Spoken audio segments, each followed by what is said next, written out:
Pogledali bomo porod iz vseh aspektov. Prvi del je namenjen temu, da teoretično osvežimo vse, od fiziološkega naravnega poroda do kritičnih situacij med porodom, do krvavitve, do vseh zapletov, ki se pojavijo med porodom.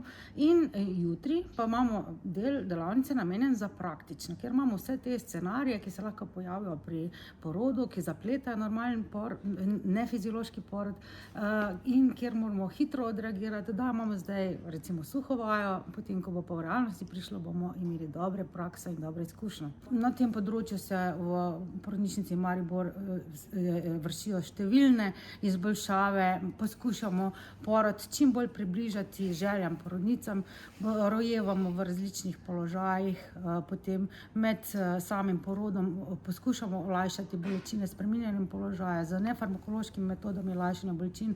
Na tem področju se babice izdatno izobražujejo in pa seveda pri tem jim stojimo ob strani tudi zdravniki, ki poskušamo se čim manj vključiti v porod, ki poteka fiziološko, ko pa je potrebno, pa se vključimo in zaključimo porod varno.